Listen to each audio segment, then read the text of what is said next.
Clue today news కు స్వాగతం. Kodangal municipal మాజీ కౌన్సిలర్ ఆర్ మధుసూదన్ యాదవ్ గారి తండ్రి కీర్తిశేషులు ర్యాలపేట రాములు జ్ఞాపకార్థం పెన్షన్ కోసం వచ్చిన వయోవృద్ధులకు టిఫిన్ మరియు మంచినీరు ఏర్పాటు చేసిన కొడంగల్ మున్సిపల్ 2వ ward councillor R Vanishri Madhusudan Yadav.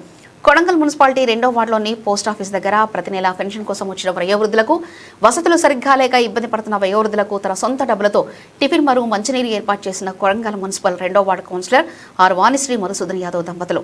ఈ కార్యక్రమానికి ముఖ్య అతిథిగా హాజరైన కొడంగల్ మున్సిపల్ చైర్మన్ నందారపు ప్రశాంత్ కుమార్ మరియు ఈ కార్యక్రమంలో రాహుల్ యాదవ్, అక్షిత, సవిత, కొక్కాల చందు, కావన్పల్లి శివకుమార్, మంగళశేఖర్, హోటల్ చిన్న, శివారెడ్డి బాగారం, బాలు, సెల్కంపేట, మోహన్, బండిగోపాల్, పాశం సత్యప్ప, జట్కాల రాములు, పాశం నాగప్ప తదితరులు ఈ కార్యక్రమంలో పాల్గొన్నారు.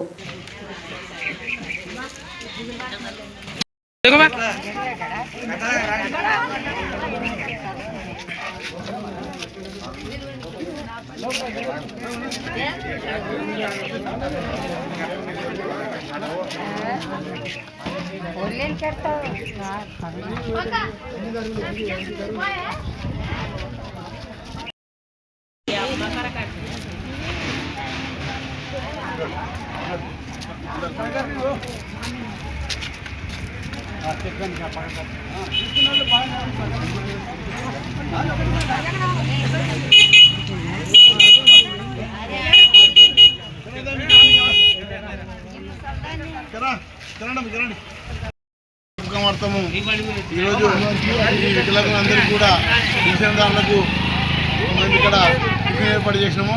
దానికి ముఖ్య అతిథిగా ప్రశాంత్ గారు వచ్చి ప్రారంభించినారు.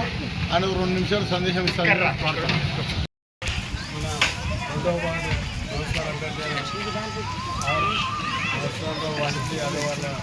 ఆధ్వర్యంలో వాళ్ళ నాన్న ర్యాలపేట రాములు గారి జ్ఞాపకార్థం వాళ్ళ పెన్షన్దారులకు అందరికీ వాళ్ళ ఉప్మా అన్నదానం చేయడం జరుగుతుంది. ఇట్లా వార్డు అభ్యర్థి కూడా ముందు కూడా ఇలా మంచి పనులు చేసి ప్రయాణం పొందాలని కోరుకుంటున్నా. ముఖ్యంగా నేను కూడా అధికారులతో మాట్లాడి వాళ్ళందరూ 2 గంటల తరబడి ఇక్కడ కూర్చునే కన్నా ఎవరింటికి వాళ్ళకి పెన్షన్ ఇచ్చే విధంగా చర్యలు తీసుకుంటామని చెప్పి ఈ సభాముఖంగా అందరికీ హామీ ఇస్తున్నా. ఈ అవకాశం ఇచ్చిన అందరికీ ధన్యవాదాలు తెలియజేస్తున్నాను.